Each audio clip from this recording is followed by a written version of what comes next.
Hello and welcome to the news at 7 on Human Rights Radio 101.1 FM Abuja. My name is Oikike Igado Kure. The headlines these are: Senate issues fresh summon to IG over spate of killings across the country. Nigerian Medical Association tackles striking health workers over demand for equal pay. And on the foreign scene, Israel strikes on Syria, kills at least 23 fighters.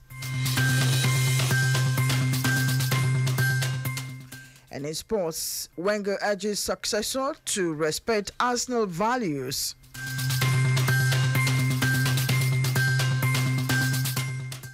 Details in a moment. Please do stay with us.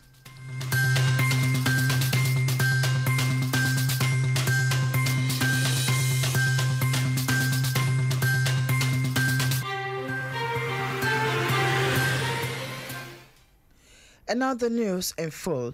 The Senate has issued a fresh summon to the Inspector General of Police, IGP Ibrahim Idris, to appear before it.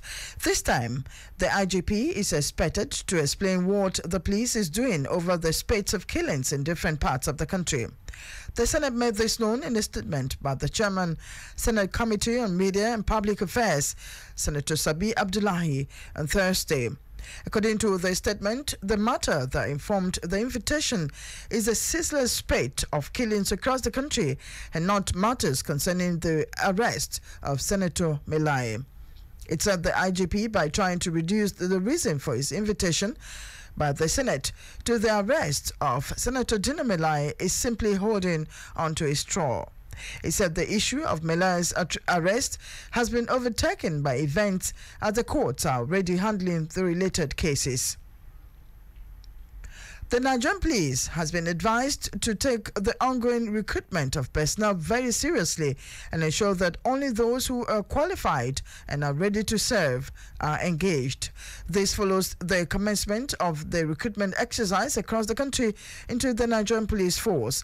The exercise follows the directive by President Muhammadu Buhari for the recruitment of 6,000 police personnel in the country.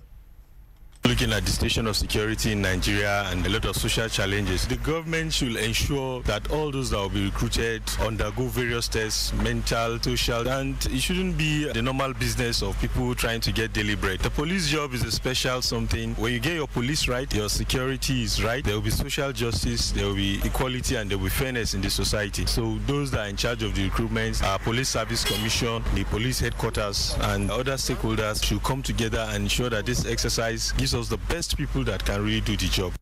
In this issue of police recruitment, if we really make it sincere, let the right people be employed in Nigerian police, then the issue of security matters will be checked, because the right people are not in the position of police. That is the problem of Nigerian police. If the recruitment going on now will be properly screened and give the right people the right position, I think we will be free from the crisis we are facing today. The 6,000 is not even enough for political appointees, so we need more of them. If government can stretch their hand wider and pick more people, at least if they can give us up to 100,000 security policemen, I think it will be okay. Recruiting them is not the issue. The issue is that we should make sure that those who are being taken are those that know their onions. One cannot read biology and you will take the person outside to go and do guard duty. That person cannot function well. Take those that have the idea and the terrain of this country and whose courses are enshrined into what the police needs. And then let us stop this issue of your father was a former IG before you are taken. It will not help this country. The recruitment of additional recent killings, kidnapping, and other criminalities in the country. The government of France has authorized the payment of 500,000 euros to aid humanitarian efforts in northeastern Nigeria. Spokesman of the French Embassy in Nigeria in Abuja, Demi Lola Ayodeji, said the funding contract was given to two French organizations engaged in humanitarian activities in the conflict zone. Ayodeji said that the French government is expressing its commitment to contributing to humanitarian efforts that will lead to the continual rehabilitation and restoration of the northeastern region of Nigeria. She said this is important because the northeastern region of Nigeria has suffered greatly from the insurgency of the terrorist group Boko Haram. According to her, the amount will cater for medical care for children suffering from malnutrition, as well as improve the food security of vulnerable populations in Maiduguri. The directive to step up surveillance at all Nigerians' entry points to prevent the spread of Ebola to the country is that which must be carried out effectively. The directive follows the outbreak of the virus in the Democratic Republic of Congo, DRC. Ebola has a tendency of spreading across borders through human migration if not well monitored. In this interview, some people told us that all necessary measures must be put in place to disallow the virus from entering Nigeria this time. The recent news of outbreak of Ebola, we've had this experience before. So this time, like the federal government directed about surveillance on our borders, it should be supervised, implemented, and they should ensure strict compliance. And for Nigerians, we all have to contribute one way or the other through sanitation and then taking precautionary measures to guide against the spread of Ebola again. We cannot afford to have another outbreak of Ebola in Nigeria as we have experienced in the past. The issue of Ebola matter in Nigeria is just a simple issue that we need to take appropriate measure. Let our borders from the air, road, and sea be checked up by security agents and the medical personnel on those areas. I think with those kind of arrangements, we will be free from Ebola, and we don't pray Ebola will come into Nigeria again. Ebola is a very deadly and terrible disease, and having been cited in countries like Congo, meaning that Nigeria and Nigerians are under a serious threat. We also heard about the issue of government and their surveillance at the borders. This is not time for talk, this is time to do the talking and work it out. They should ensure that all our borders are secured and security men should also be dispatched. Let Nigerians begin to feel that we have a responsible government. Meanwhile, reports say 4 more cases of Ebola have been detected in Northeast Democratic Republic of Congo. The World Health Organization said it has made $1 million available to stop the virus from spreading to other provinces and countries.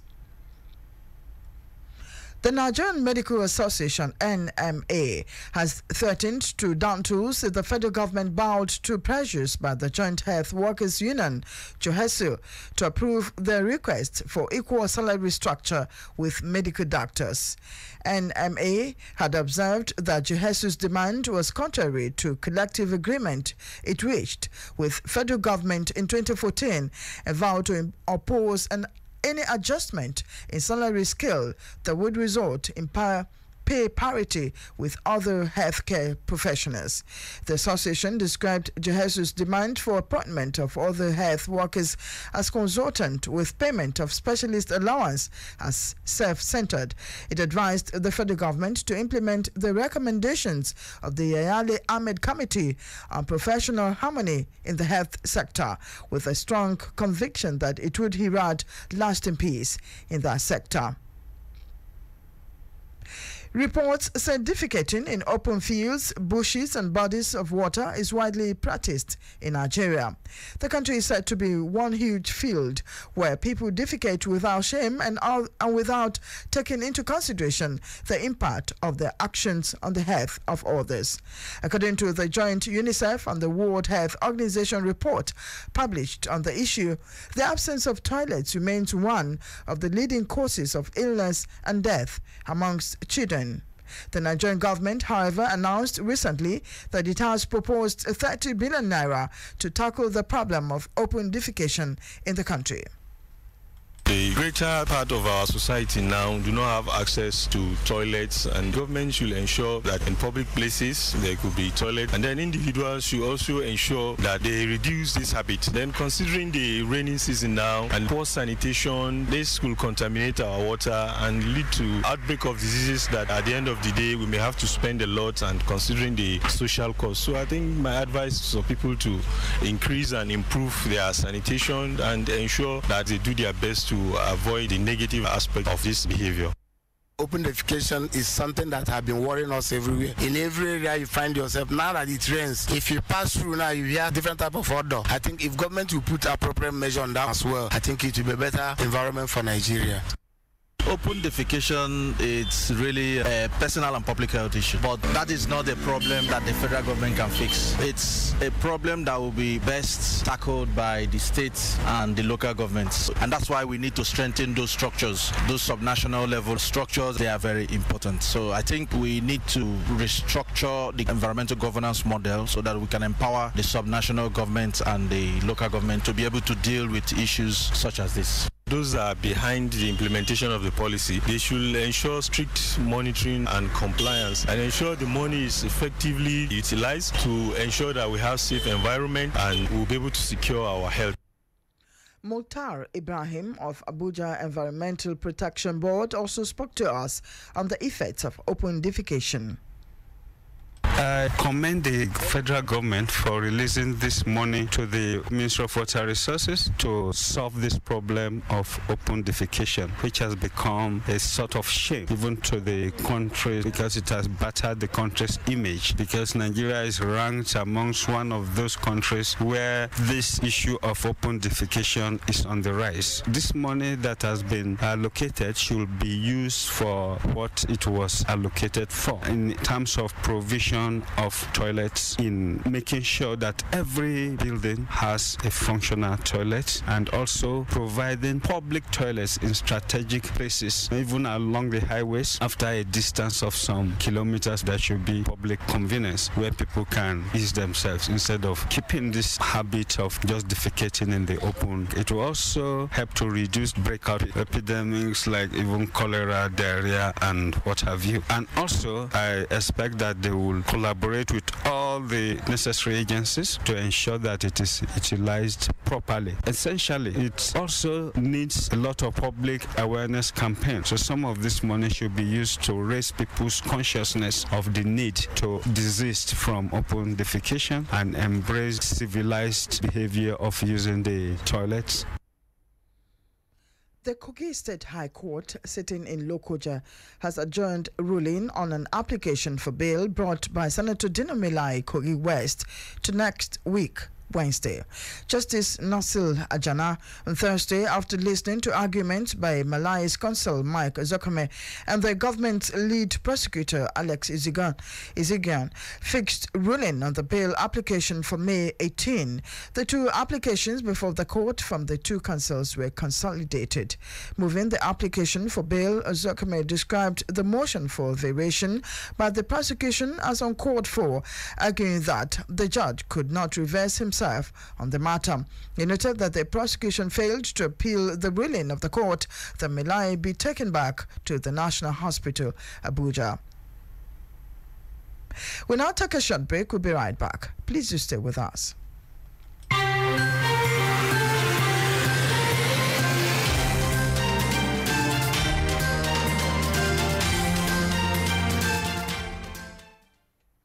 Welcome back. And on the foreign scene, Israeli strikes on several areas of Syria overnight have killed at least 23 fighters, including 5 Syrian region troops and 18 other allied forces. The Britain-based Syrian Observatory for Human Rights said an officer was among the region troops killed in the strikes and that the casualties included foreigners.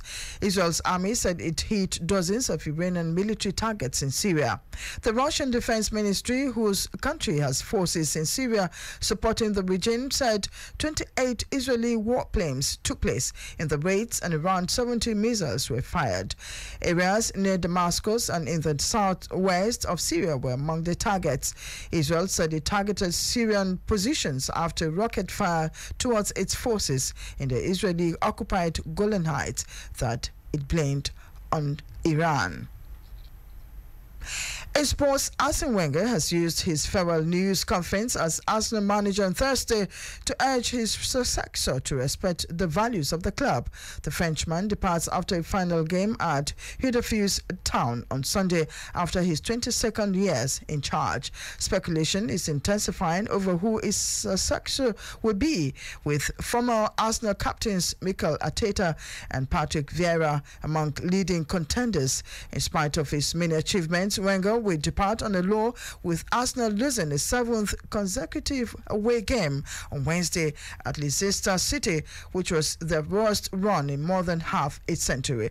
On Sunday, Arsenal are looking to end the embarrassing record of being the only side in the top 4 tiers of English football not to pick up in away point this year.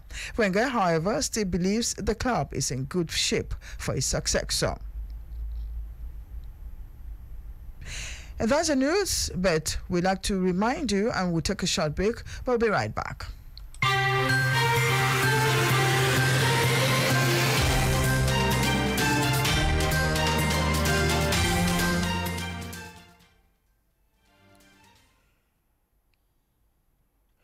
That's the news, but we'd like to remind you that Senate has issued fresh summons to IG over spate of killings across the country.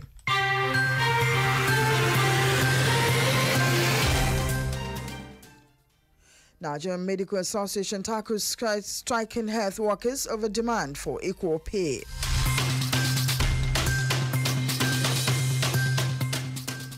And on the foreign scene, Israel strikes on Syria, kills at least 23 fighters.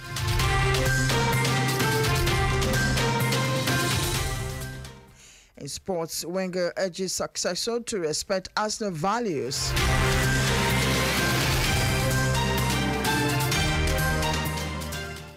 Thank you for listening. My name is Oikeke Igado Kure.